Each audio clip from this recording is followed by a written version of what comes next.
आज जो हमारा टॉपिक है हम लोग अंतर्जात बल पढ़ रहे थे। कल हमने आपको अंतर्जात बल पढ़ाया था और उसमें उसके आगे का जो पार्ट है वो आकस्मिक संचलन।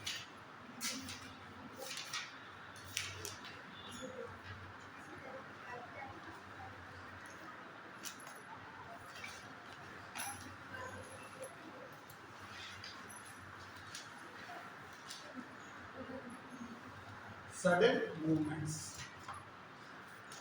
आकस्मिक संचलन। तो इसके अंतर्गत जो हम मुख्य रूप से पढ़ेंगे अर्थक्वेक और वोल्केनो, ज्वालामुखी और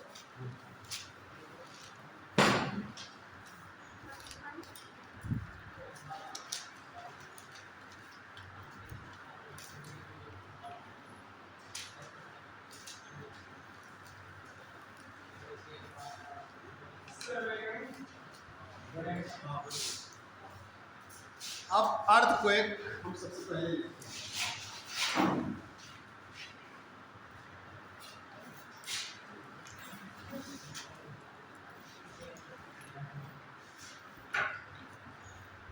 तो आकस्मिक संचलन, हमने आपको बताया था कि आकस्मिक संचलन के अंतर्गत उन संचलन को शामिल करते हैं या उन बलों को शामिल करते हैं बेटा बात देखिए, जो बड़ी तीव्र गति से कार्य करते हैं और उनका जो परिणाम होता है, रिजल्ट जो होता है वो बहुत कम समय में आपको परिलक्षित होता है। जैसे ज्वालामुखी का उद्गार हुआ तो आपको पता नहीं चला तुरंत ज्वालामुखी का उद्गार हुआ।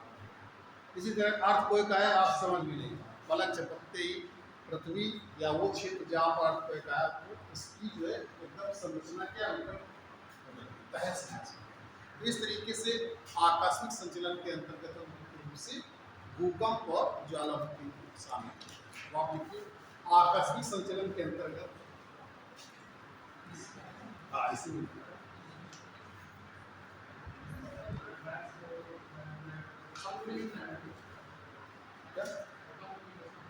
नहीं, अभी ये लिखिए आकस्मिक संचलन। आकस्मिक संचलन के अंतर्गत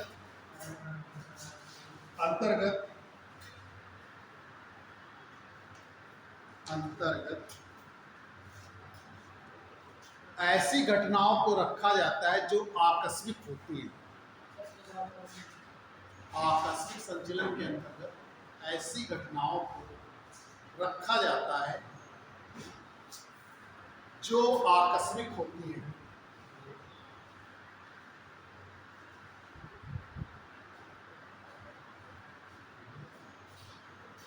तथा अचानक ही इनके द्वारा भूतल के भीतर तथा अचानक ही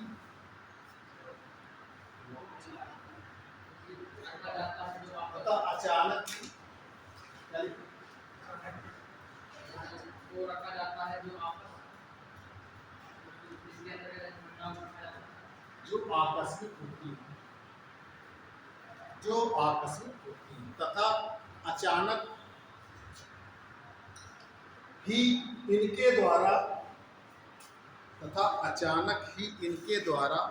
भूतल के ऊपर तथा नीचे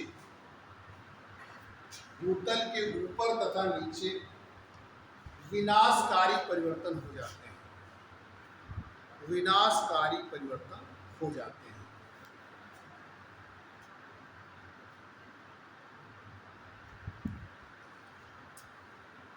आकस्मिक संचलन के प्रमुख कारण भूकंप तथा ज्वालामुखी। आकस्मिक संचलन के प्रमुख कारण भूकंप तथा ज्वालामुखी। अब हेडिंग डालिए भूकंप।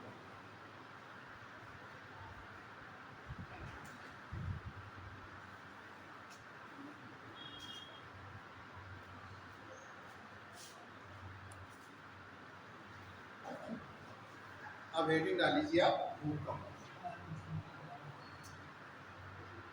इसमें आप लिखिए भूकंप जब किसी ज्ञात अथवा अज्ञात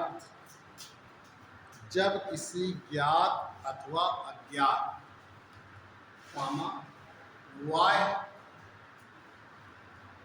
तथा आंतरिक कारणों से जत विषय ज्ञात अथवा अज्ञात का मतलब है कि बाह्य तथा आंतरिक कारणों से पृथ्वी के भूतल में तीव्र गति से कंपन उत्पन्न हो जाता है। तीव्र गति से कंपन उत्पन्न हो जाता है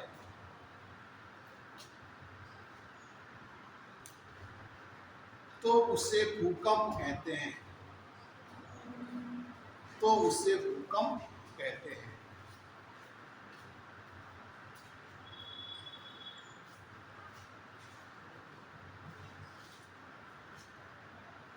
सामान्य भाषा में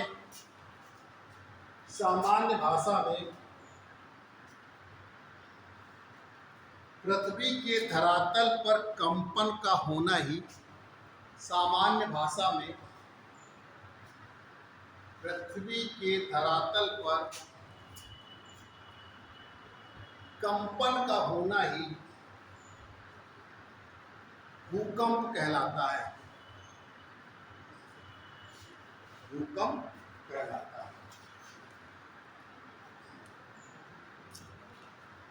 अब देखिए, जो भूकंप आता है तो पृथ्वी पर 3 तरीके की तरंगे जो है उत्पन्न होती है। प्राइमरी वेव्स, जो प्राथमिक तरंगे होती है, जो सबसे पहले उत्पन्न होती है, इसका सेकेंडरी वेव्स, और इसके बाद सरफेस वेव्स या एल वेव्स।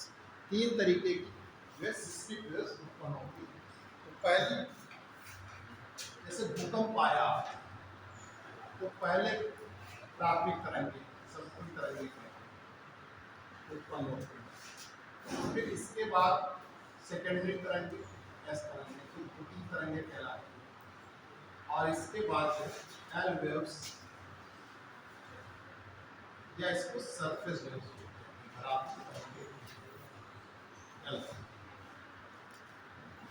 ये 3 प्रकार की तरंगे पृथ्वी पर। अब देखिए कि जब भूकंप आता है, मान लीजिए अर्थ सरफेस, इसको बना लें, दोनों को बनाना, पहले इसको बनाना। अर्थ सरफेस ये पृथ्वी की सतह है।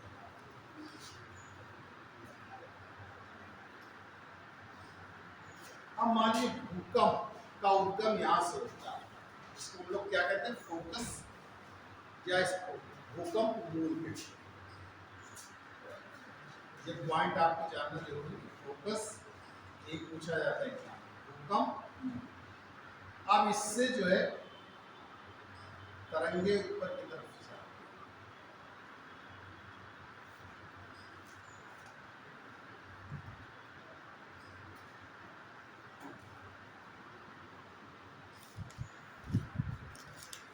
तो पूछा जाता है कि भूकंप मूल क्या होता है। तो जहां भूकंप का सर्वप्रथम उद्गम होता है, जहां पर उसका आविर्भाव होता है, इसको लिख लें, भूकंप का सर्वप्रथम जहां आविर्भाव होता है।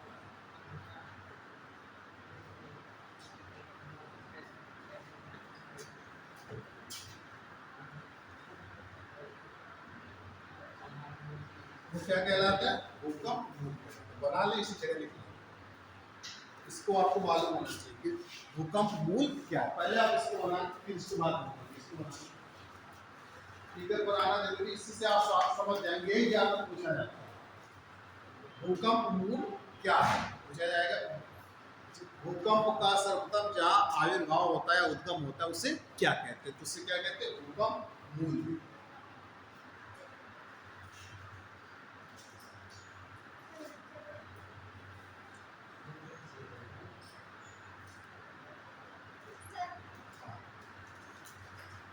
अब जहां पर पृथ्वी की सतह पर सर्वप्रथम भूकंप का अनुभव होता है, इसे हम क्या कहते हैं, भूकंप केंद्र, एपिसेंटर कहते हैं, अधिक केंद्र।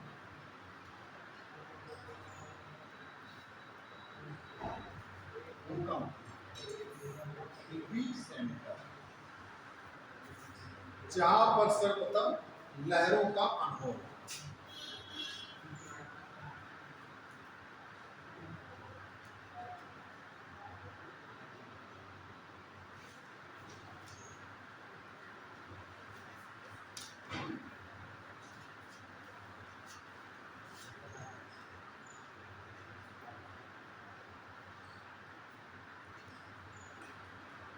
जब ये तरंगे उत्पन्न होती है, ये आप दोनों लिखिए,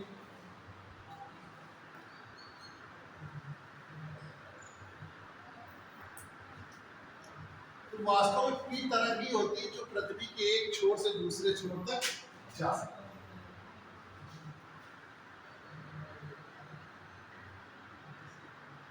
एस्ट्रोस जो होती है वो कम रूप ले लेती है, वो एक दूसरे मतलब पूरे पृथ्वी के ओर से होकर नहीं गुजरती।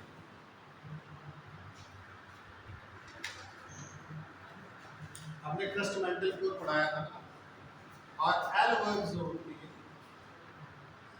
वो धरातल पे रहती है, इसीलिए उनको धरातली तरंगे भी कहते हैं।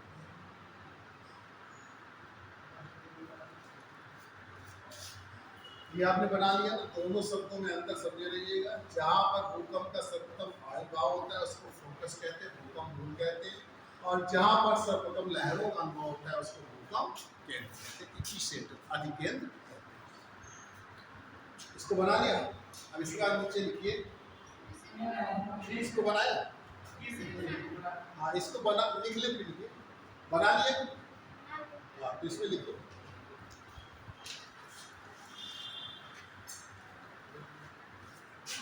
भूकंपी तरंगे तीन प्रकार की होती है, तीन प्रकार की होती है। थोड़ा थोड़ा सबके बारे में जान। भूकंपी तरंगे तीन प्रकार की होती है, ये आप बना लीजिए, पी एस है आगे वाला।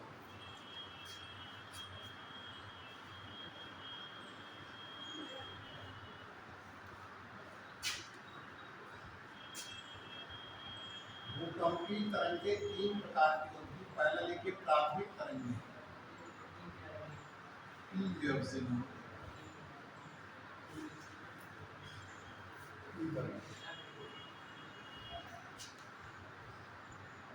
ये जो तरंगे होती है वो वास्तव में ध्वनि, जो हमारी ध्वनि की तरंगे होती है उसके समान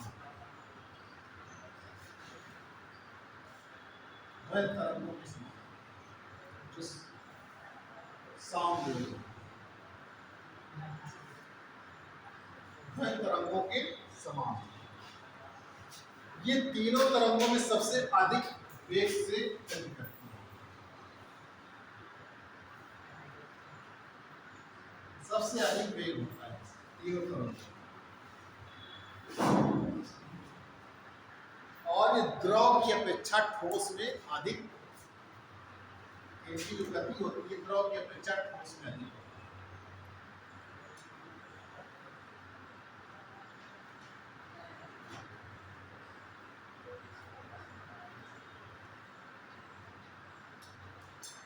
जैसे ये ध्रुवों से होकर भी गुजर जाती है, लेकिन वहां इनकी गति मंद पड़ जाती है।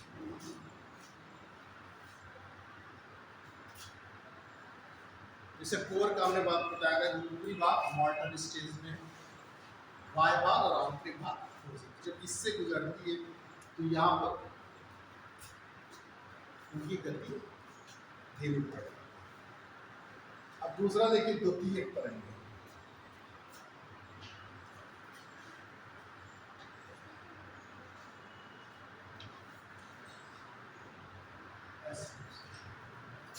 ये तरंगे जो आप अनुपस्थित तरंगे,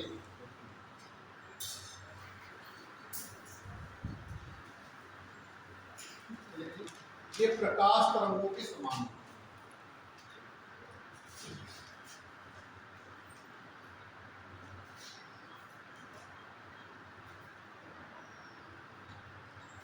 प्रकाश तरंगों के समान, ये तरल भाग तक नहीं पहुंच पाती, तरल भाग में प्रायः लुप्त होता है।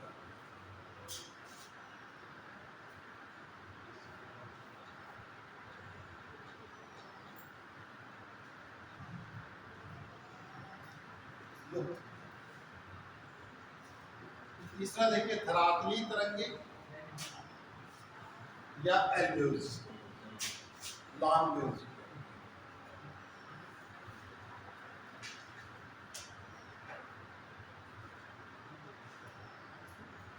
सरफेस वेव्स या लॉन्ग वेव्स।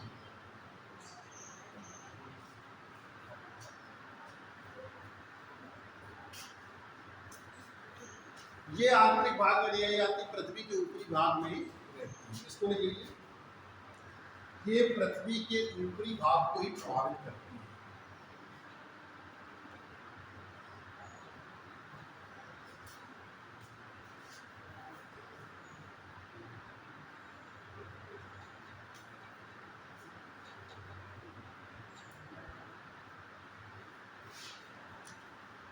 ये पृथ्वी के ऊपरी भाग को ही प्रभावित करती है।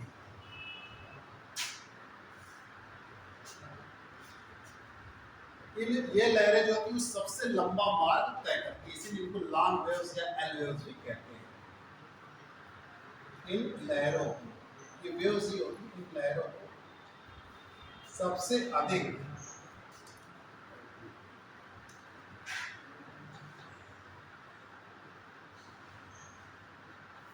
लंबा मार्ग तय करना।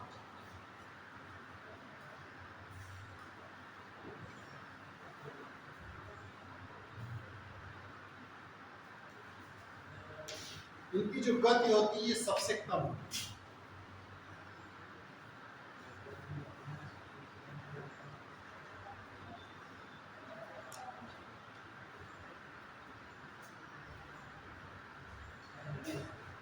सबसे अधिक प्रचंड होती है।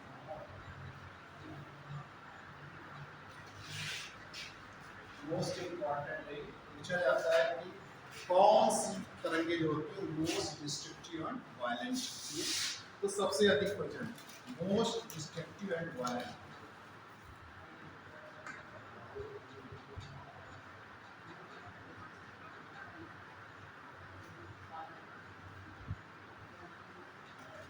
सबसे विनाशकारी पूछा जाता है, हमेशा पूछा जाता है कि निम्न में से कौन सी तरंगे सबसे विनाशकारी। इंपॉर्टेंट विषय अभी आप पढ़ने के बाद देखेंगे जाके अपने घर में कि आज मैथ से रिलेटेड कौन कौन से क्वेश्चन आए, तो आपको जरूर मिलेगा कि निम्न में से कौन सी तरंग, तीनों मिलेंगे। और सब पूछा जाएगा भूकंप केंद्र क्या है, भूकंप मूल क्या है, और most destructive and violent response. इसके अलावा भी जो पूछते हैं कि प्राकृतिक तरंगों के बारे में क्या सही है क्या नहीं, सीरीज वगैरह पूछते हैं, तो उनमें स्टेटमेंट करके पूछते हैं। ठीक, अब आप जानते हैं कि सबसे ज्यादा जो भूकंप आते हैं वो परिप्रशांत पेटी में आते हैं, सर्कमपैसिफिक बेल्ट में आते हैं। परिप्रशांत, सबसे अधिक भूकंप परिप्रशांत पेटी, सर्कमपैसिफिक बेल्ट।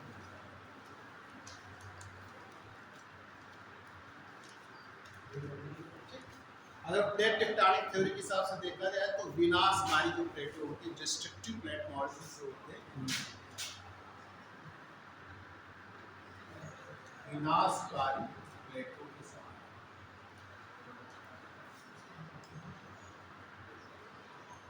ये भी पूछ सकते हैं। परिप्रशांत प्लेटी भी विनाशकारी प्लेट है, जहां पर एक तरफ पैसिफिक प्लेट है और एक तरफ अमेरिकन प्लेट है।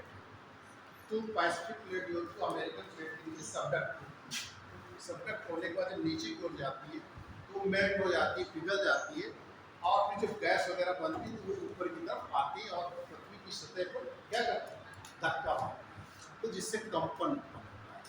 इसलिए जो सबसे अधिक भूकंप आते हैं वो परिप्रशांत, इसे रिंग ऑफ फायर भी कहते हैं, रिंग ऑफ फायर, क्योंकि यहीं पर सबसे ज़्यादा भूकंप। तो भूकंप जब यहाँ पर सबसे ज़्यादा ज्वालामुखी भी आते हैं, मतलब जो ज्वालामुखी आते हैं तो अचानक कंपन उत्पन्न होता है। अब ये अलग बात होती है कि कहीं पे इंटेंसिटी ज़्यादा होती है, कहीं पे इंटेंसिटी कम होती है। जैसे पैसिफिक रीजन में ये आप देखें कि जापान भी है हमारा, जहाँ हमेशा हर सेकेंड जो है वो भूकंप के झटके जो है प्रत्येक दिन आपको मिलते हैं, लेकिन एक उनकी इंटेंसिटी इतनी ज़्यादा नहीं होती। जो विनाशकारी भूकंप होते हैं वो आपको समझ पाते हैं, लेकिन झटके हमेशा महसूस होते हैं। वहाँ पर भी जो जापान की प्लेट है और जो जापान ट्रेंच है, ठीक, उनकी प्लेटों की वजह से। तो ये आप याद रखिएगा, कभी कभी आता है कि अधिकतम जो ज्वालामुखी अधिक ज्वालामुखी किस प्लेट मार्जिन के सहारे आते हैं, तो उसमें तीन दिए रहेंगे। एक निर्माणकारी कंस्ट्रक्टिव प्लेट मार्जिन, दूसरा डिस्ट्रक्टिव प्लेट मार्जिन विनाशकारी प्लेट, और तीसरा कंजर्वेटिव प्लेट मार्जिन संरक्षी प्लेट का किनारे। इस तरीके से तीन प्लेट मार्जिन होती है जो महाद्वीप में प्लेट टेक्टोनिक जो थ्योरी, क्योंकि अभी वर्तमान समय में देखा जाता है वो सबका उत्तर आपको प्लेट टेक्टोनिक थ्योरी से ही मिलता है कि ये भूकंप वगैरह क्यों आता है। तो ये आप लिख लीजिए, सबसे ज्यादा भूकंप पर साथ महाद्वीप। अब देखिए क्या कारण हो सकते हैं भूकंप आने के, क्या कारण बताइए, भूकंप आने के क्या कारण।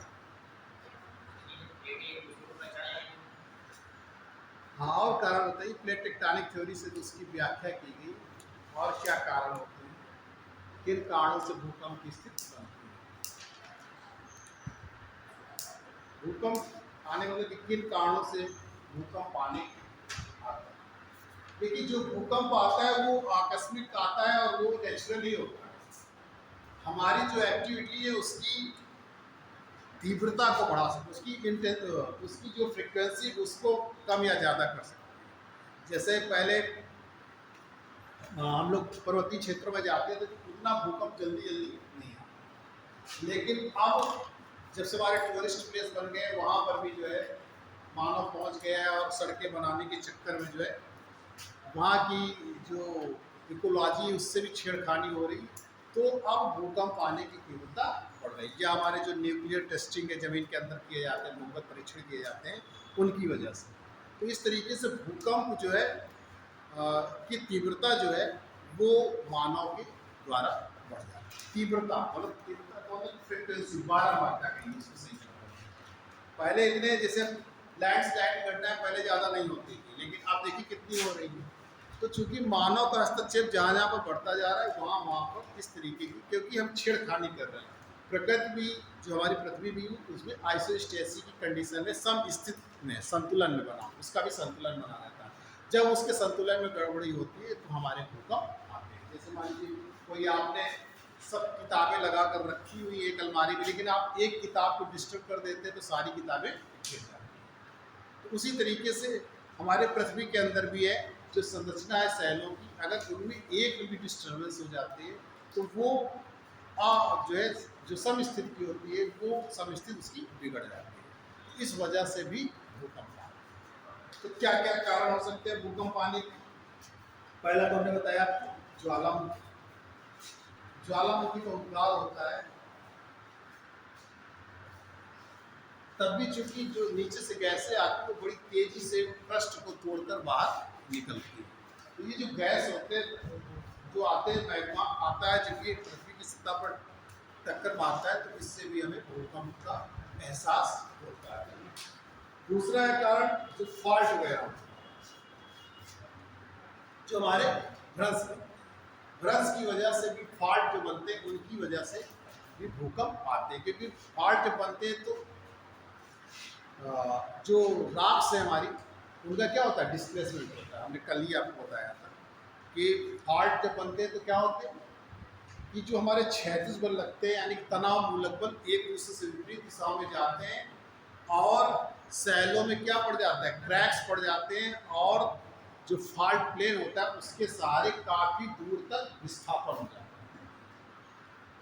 सैलों का क्या हो जाता है, विस्थापन हो जाता है। उस विस्थापन से समस्थिति बिगड़ जाती है। जो आसपास की रॉक्स होती है उनसे क्या होता है, वो टकराती है और उनकी वजह से फिर हमें जो पृथ्वी की सतह पर धक्के महसूस होते हैं वो भूकंप। तो फॉल्ट यानी कि भ्रंश की वजह से भी भूकंप आता है।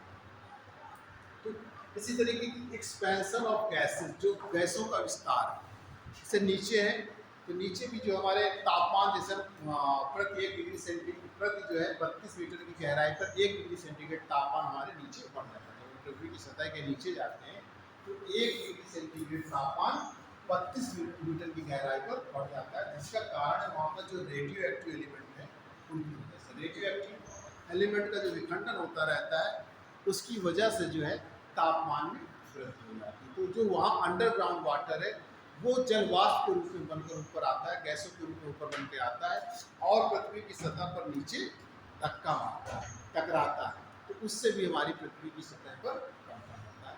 तो इस तरीके से ये भूकंप आते हैं। एक दूसरा आइसोस्टैटिक एडजस्टमेंट, जो हमने अभी बताया समस्थित, क्योंकि जो भी चीज़ें हैं वो एक समस्थित है, कहीं पर ऊंचा भाग है तो कहीं पर नीचा भाग है, तो इस तरीके से एक बैलेंस बना हुआ है। लेकिन जब इनमें कोई डिस्टर्बेंस होता है, पृथ्वी के आंतरिक भाग में कोई डिस्टर्बेंस हुआ तो उससे भी भूकंप आते हैं। तो ये 4-5 कारण हैं जिनकी वजह से भूकंप आते हैं। अब आप देखिए ज्वालामुखी, रिक्टर स्केल जो होता है, ये रिएक्टर स्केल होता है, रिक्टर स्केल उससे सिस्मोग्राफ है, उससे ग्राफ के माध्यम से मापते हैं, लेकिन इंटेंसिटी जो है इसकी रिक्टर स्केल से। और सिस्मोलॉजी जो होता है भूकंप विज्ञान, जो भूकंप का अध्ययन करते हैं वो सिस्मोलॉजी कहता है, सिस्मोलॉजी। अब आप देखिए ज्वालामुखी,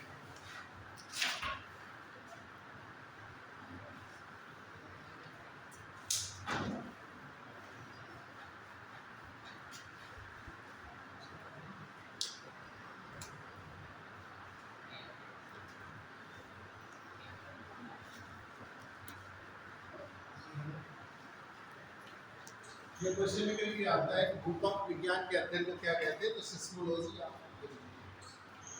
भूकंप विज्ञान के अध्ययन को सिस्मोलॉजी कहते हैं, भूकंप विज्ञान कहते हैं। इसमें भूकंप विज्ञान करके नहीं रहेगा, ऐसे तो आप जान ही जाएंगे, उसमें सिस्मोलॉजी ही करते हैं। क्योंकि जो वेव्स होती है, कंपन होता है, वो सिस्मिक कहलाता है, इसी वजह से इसको सिस्मोलॉजी।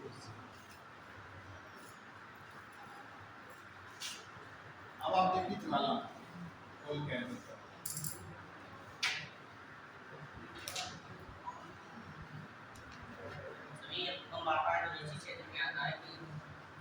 भूकंप क्षेत्र जो होता है वो हमेशा पर्वतीय क्षेत्रों में ज्यादा होता है।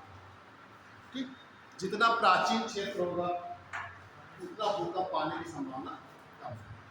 तो पर्वतीय क्षेत्रों में, जैसे कभी क्वेश्चन पूछा जाता है कि भूकंप किन क्षेत्रों में अधिक आता है, तो पर्वतीय क्षेत्रों में, क्योंकि पर्वतीय क्षेत्र हमारे जहाँ यंग फोल्डेड माउंटेन है, जो अभी अभी जो नवीन वलित पर्वत है, तो अभी भी वहाँ निर्माण प्रक्रिया चल रही है, जो प्लेटोजेनेटिक फोर्सेज है, यानी कि उनके निर्माण की प्रक्रिया अभी भी चल रही है, वहाँ पर बल अभी भी कार्यरत है, तो इसलिए वहाँ पर भूकंप आने की संभावना ज़्यादा रहती है। जितना हमारा मैदानी क्षेत्र है उससे कम हो जाता है, जो पठारी क्षेत्र है जैसे प्रायद्वीपीय पठार है, वहाँ पर भूकंप आने की संभावना एकदम नगण्य हो जाती है, ना के बराबर हो जाती है, क्योंकि वो बहुत पुराना क्षेत्र हो गया, उसमें सारी क्रियाएँ लगभग हो चुकी हैं। तो इस तरीके से आपके ध्यान रखें, पर्वतीय क्षेत्रों में भूकंप सबसे अधिक।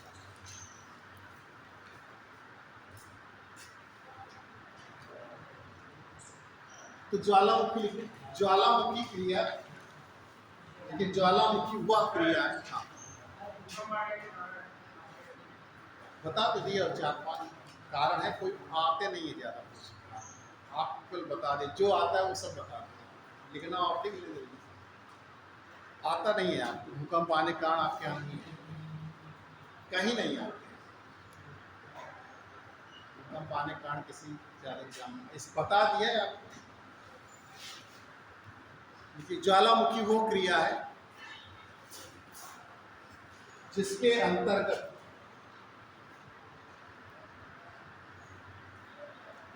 ज्वालामुखी वह क्रिया है जिसके अंतर्गत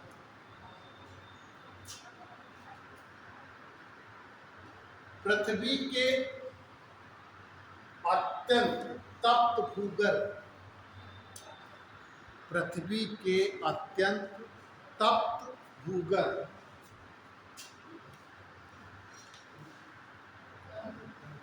भूगर्भ से तप्त गैसें, भूगर्भ से तप्त गैसें, लावा, तप्त गैसें, लावा, जल एवं चट्टानों के टुकड़ों से युक्त एवं चट्टानों के टुकड़ों से युक्त गर्म पदार्थ पृथ्वी के धरातल पर, गर्म पदार्थ पृथ्वी के धरातल पर प्रकट होते हैं, प्रकट होते हैं। ये आपका ज्वालामुखी कहलाता है। अब देखिए ज्वालामुखी का उद्गार जब पृथ्वी की धरातल से होता है, उसका फिगर बना दीजिए, उसके किस पार्ट को क्या कहते हैं। अभी इसके सहारे मैग्मा जाता है, जिससे हम लोग वेंट,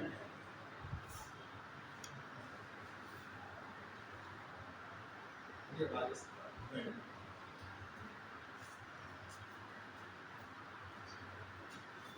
ये पृथ्वी की सतह के नीचे ये मैग्मा है। अब यही जाकर ऐसे गाढ़ा होता है।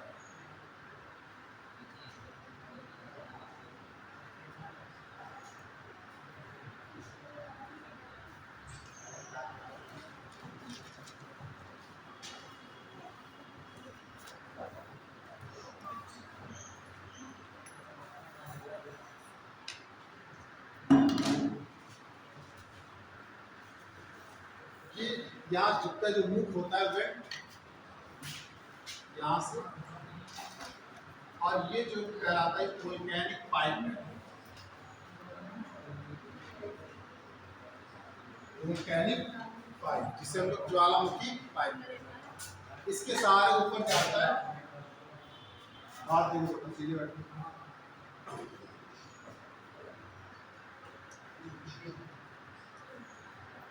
ज्वालामुखी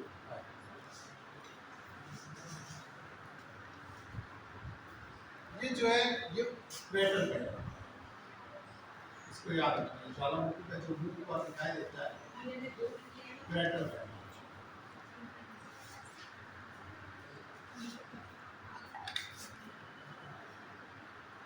ये ज्वालामुखी का मुंह है जहां से उद्गार, और जो एक्सटेंसिव फॉर्म ऑफ क्रेटर होता है वो कार्डेरा है, यानी क्रेटर का जो विस्तृत रूप होता है वो कार्डेरा है।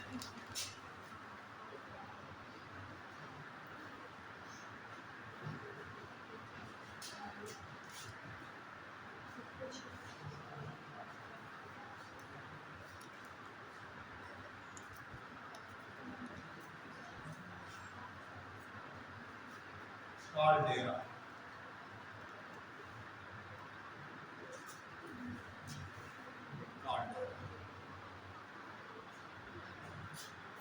तो आपको दोनों शब्द याद रखने, ये दोनों पूछे, क्रेटर क्या होता है और कार्डेरा क्या होता है।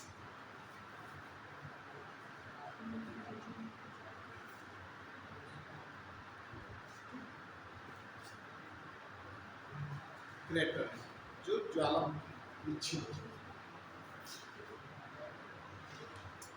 अब देखिए ज्वालामुखी का जब उद्गार होता है तो पूछा जाता है सबसे ज्यादा गैसें कौन सी निकलती है। आगे से पूछा गया था कि ज्वालामुखी के उद्गार के समय सबसे अधिक कौन सी गैसें निकलती है। तो सबसे ज्यादा जो गैस होती है वो वाटर वेपर, जल वाष्प।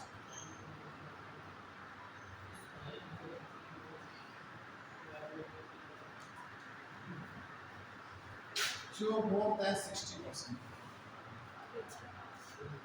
दूसरी जो है सल्फर डाइऑक्साइड है, कार्बन डाइऑक्साइड है और नाइट्रोजन। ये क्रम है, लेकिन पूछा गया था इसमें कि सबसे अधिक कौन सी गैस ज्वालामुखी उद्गार की।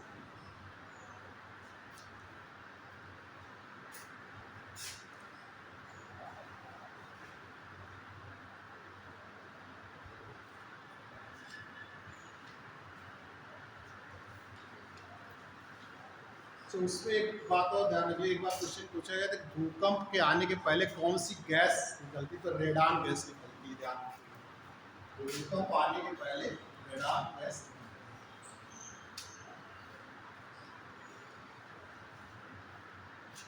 भूकंप आने में, भूकंप आने के पहले रेडान गैस पूछा गया था एक बार एग्जाम।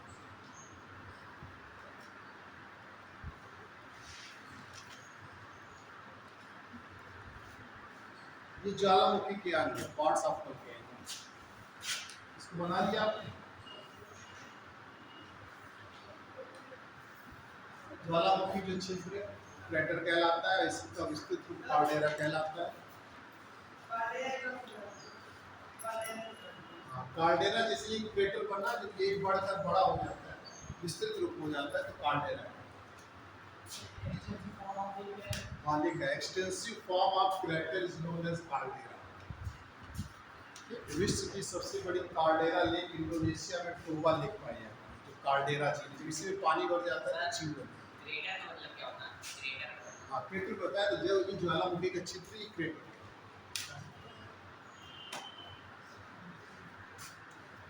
और जब क्रेटर में पानी भर जाता है तो वो मृत हो जाता है। भविष्य में फिर उसके ज्वालामुखी आने की, अभी बता रहे हैं, चलिए जल्दी करिए 15 मिनट।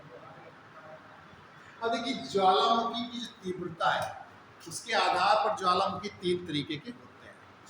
एक एक्टिव सक्रिय ज्वालामुखी, दूसरा सुसुप्त ज्वालामुखी डोर्मेंट, और तीसरा मृत ज्वालामुखी एक्सटिंक्ट। तो इस तरीके से 3 ज्वालामुखी प्रकार होते हैं। आप प्रकार आप लिखिए ज्वालामुखी के प्रकार।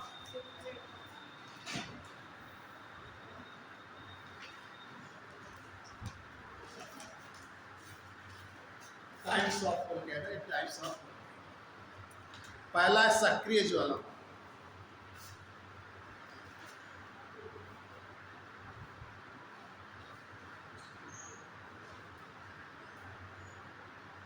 एक्टिव वोल्केनो,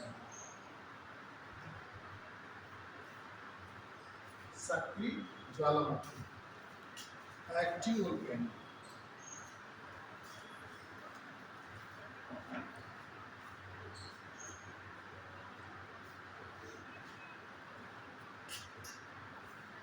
एक्टिव वोल्केनो क्या है? जिसपे ज्वालामुखी का उद्गार सतत होता है, यानी कि ज्वालामुखी उद्गार में तप्त एवं तरल मैग्मा जो है वो कॉन्टिन्यूअस निकलता है, तो वो एक्टिव सक्रिय ज्वालामुखी।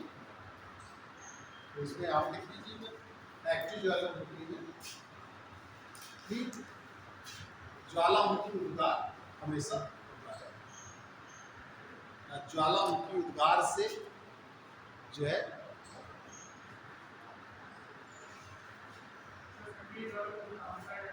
हाँ, जैसे इटली का एटना है और स्ट्रोम्बोली, ये उसकी उदाहरण। पर किसान पेटी जो होती सर का पैसिफिक बेल्ट है वहाँ इटली का एटना,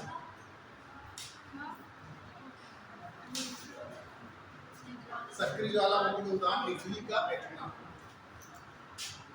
और भूमध्य सागर में स्ट्रोम्बोली।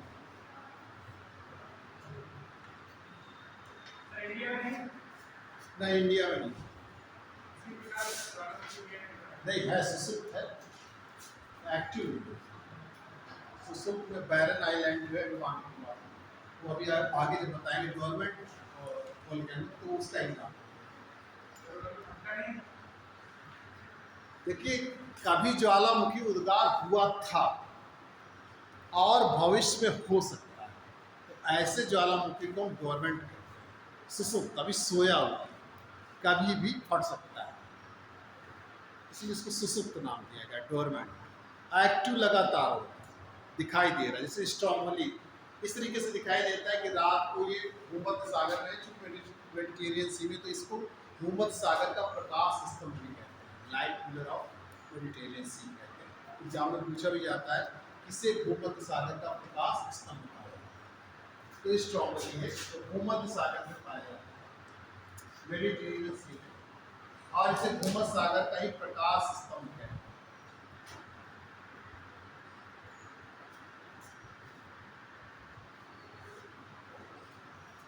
प्रकाश स्तंभ कई कारण रहते हैं ज्वालामुखी के भी आने के।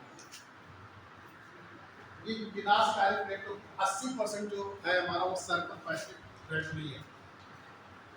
80% बोल के है ना सर्कल पैसिव बेल्ट। मतलब अर्थक्वेक भी और तो सक्रिय ज्वालामुखी समझ गए ना, जिनसे कंटिन्यूअस ज्वालामुखी का उद्गार वो सक्रिय ज्वालामुखी। उदाहरण में बताया इटली का एटना और स्टॉर्म, भूमध्य सागर का। दूसरा देखिए सिसुकी,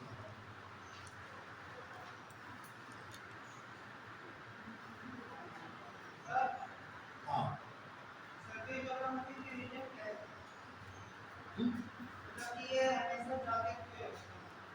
जागृत इसलिए रहते हैं कि नीचे से इनसे ज्वालामुखी उद्गार होता रहता है, तब तो तरल मैग्मा आते रहते हैं, उसको चीजें हाँ कंटिन्यू कंटिन्यू।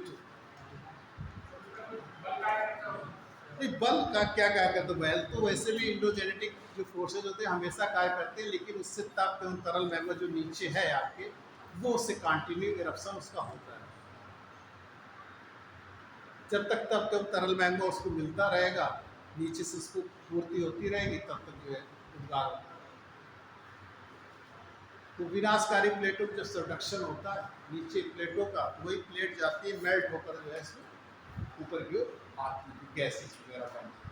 तो इसलिए नीचे तो हमारे सब चीज़ें वही भरी पड़ी हुई है, उन्हीं से गैसेज वगैरह बनती रहती है। रेडियो एक्टिव तत्वों का विखंडन होता है, जहाँ रेडियो एक्टिव तत्व एलिमेंट पाए जाते हैं वहाँ तापमान अधिक हो जाता है। जहाँ पर हमारी प्लेटें नीचे धंस जाती हैं, जो अधिक घनत्व वाली प्लेटें होती हैं वो नीचे जो हल्की प्लेटें होती है उसके नीचे सबडक्ट हो जाती है, और जिसके सहारे जाते हैं इसको लोग कन्वेनर बेल्ट कहते हैं, जिसके सहारे उन प्लेटों का निक्षेपण होता है, और जिस क्षेत्र में होता है उसको सबडक्शन जोन बोलते हैं। तो इस तरीके से वो जो प्लेटें नीचे जाएगी तो तापमान बढ़ा रहता है, तो वही तापमान चूँकि पहले वो ठोस अवस्था में रहती है तो घनत्व उसका ज़्यादा रहता है, तो वो नीचे की ओर जाती है। जब वही अधिक तापमान में पहुँचती है तो वो मेल्ट हो जाती है, पिघल जाती है, फिर द्रव और गैस अवस्था में बदल जाती है, तो जिससे उसका वजन कम हो जाता है।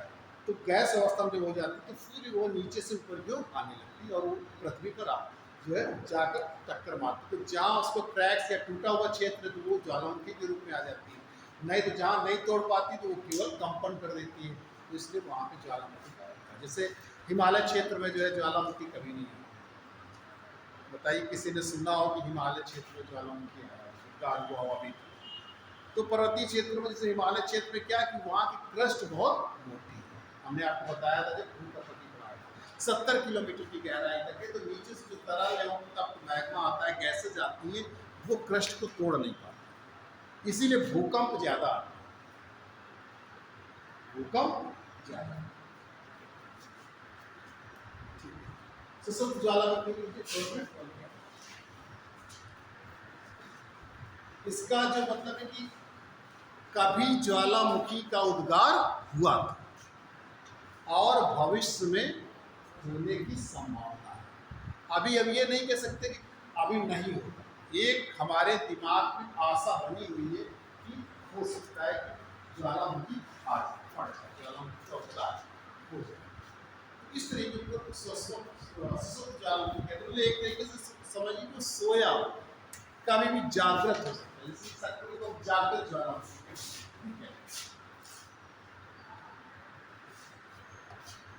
एक्टिव।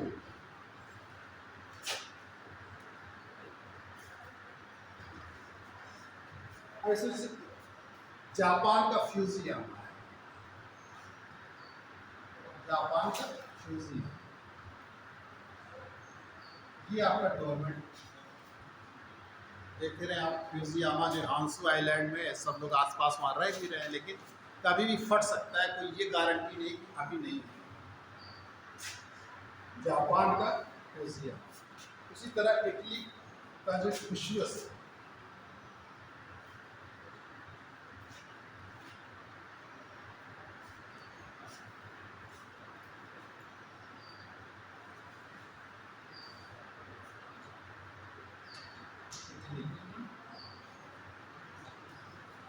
जैसे भारत का बैरन आइलैंड जो अंडमान निकोबार।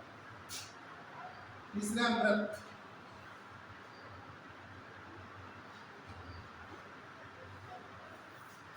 एक्सटेंट।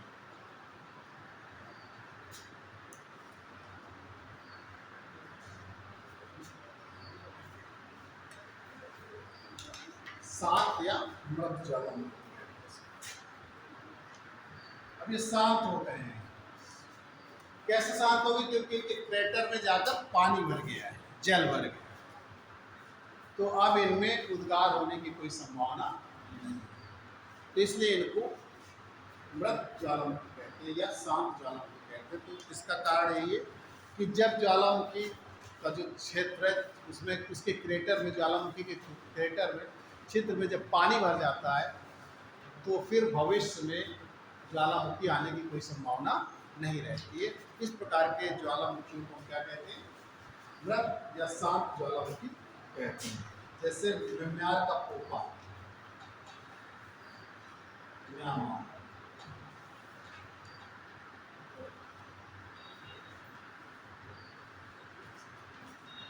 अफ्रीका का किलिमंजारो,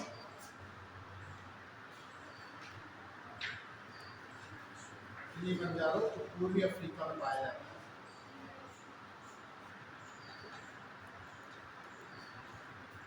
अफ्रीका महाद्वीप में।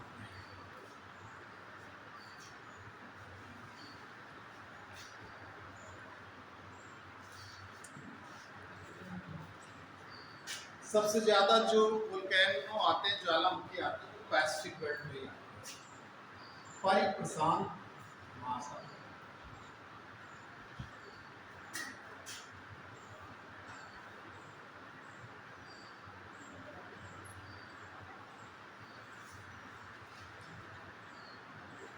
पैसिफिक, सर्कम पैसिफिक,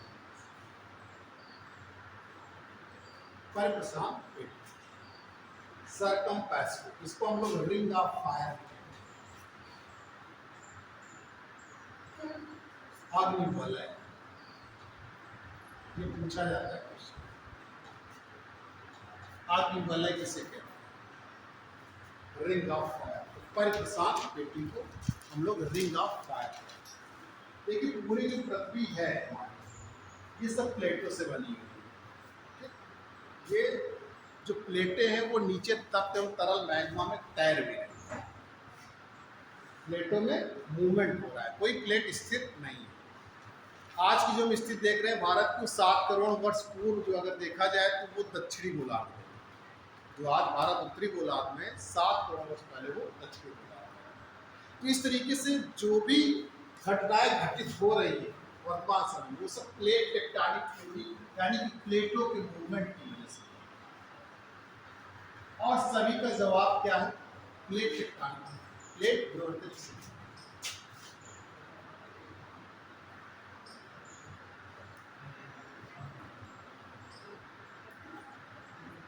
प्लेट विवर्तनिक की सिद्धांत।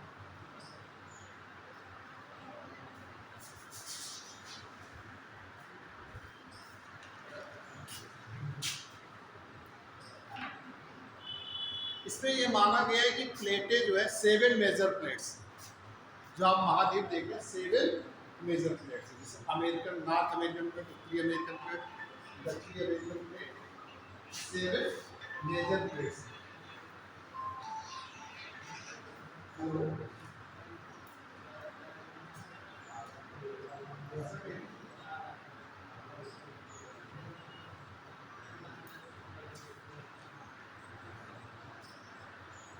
प्लेट टेक्टोनिक थ्योरी, प्लेट विवर्तनिक सिद्धांत, ये जो है इनकी वजह से, प्लेटों के मूवमेंट की वजह से होता है। जैसे प्लेटें मूव करती हैं, आप जो है 3 तरीके की प्लेटों का मूवमेंट होता है। एक तो प्लेटें एक दूसरे से दूर जाती हैं, तो वो कंस्ट्रक्टिव प्लेट मार्जिन कहलाती है। जैसे कंस्ट्रक्टिव प्लेट मार्जिन के में निर्माणकारी जो प्लेटें होती हैं, जैसे मिड ओशियानिक रीज है, तो यहाँ से प्लेटें दूर जा रही हैं और लगातार लावा का निक्षेपण हो रहा है, नई क्रस्ट लगातार बन रही है। तो ये भी वोल्केनिक है, लेकिन यहाँ पर इसकी अपेक्षा कम होता है। और यहाँ पर नई क्रस्ट हमेशा बनती जाती है, लेकिन आप अब सोचेंगे कि नई क्रस्ट अगर बनती जाएगी तो बहुत ज़्यादा हो जाएगी, लेकिन यही नई क्रस्ट जो ट्रेंचेस पाए जाते हैं उसमें जाकर खत्म हो जाती है, इसी में जाकर उनका विनाश हो जाता है। तो इस तरीके से जो प्लेटें एक दूसरे से दूर जाती हैं, उससे जैसे लावा नीचे नीचे से तप्त तरल मैग्मा आता है और उससे नए क्रस्ट का निर्माण होता रहता है।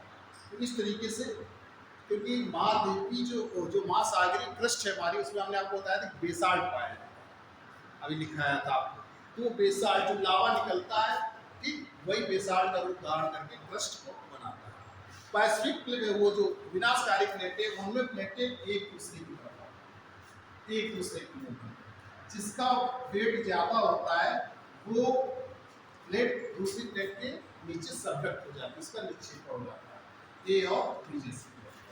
अब ये जब निक्षेपण हो जाता है, ये प्लेटें जब नीचे जाएंगी तो अधिक तापमान होने के कारण ये जो खंड होता है, टुकड़ा होता है, क्या होता है, वो पिघल जाता है और पिघलने के बाद द्रव और गैस रूप में परिवर्तित हो जाता है। जब गैस के रूप में परिवर्तित हो जाएगा तो ये फिर से ऊपर की ओर मूवमेंट करता है और क्रस्ट तोड़ के ऊपर की ओर आ जाता है। जब क्रस्ट तोड़ के ऊपर की ओर आ जाता है तो वो ज्वालामुखी के रूप में दिखाई देता है, नहीं आ पाता है तोड़कर तो वो भूकंप के रूप में दिखाई देता है। तो इस तरीके से विनाशकारी प्लेटों के सहारे आता है। जैसे अभी हमारे यहाँ आसाम में आया था, तो सिक्किम में आया था, तो इंडियन प्लेट है और आपकी ऊपर जो है यूरोपीय एशियाई प्लेट है। तो जो इंडियन प्लेट है, भारतीय प्लेट है, वो एशियाई प्लेट के नीचे क्या होती है, सबडक्ट होती है। जब सबडक्ट हो जाती है तो बहुत सारी ऊर्जा संचित होती है और जब ऊर्जा रिलीज होती है तो बड़ी तेजी से कंपन करती है, तो उसकी वजह से यानी कि ऊर्जा जो है संचित ऊर्जा वो लाभ हो जाती है, जो रिलीज होती है तो उस पर जाकर टक्कर मारती है, इसकी वजह से भूकंप आया। तो इस तरीके से प्लेट टेक्टोनिक मूवमेंट की वजह से आया। ठीक, कुछ पूछना तो पूछ लें, बाकी आज आपको यही छोड़ना। ठीक है, तो आप इसको बंद कर दो, इसको वहाँ दे दो, इसको बंद कर दो।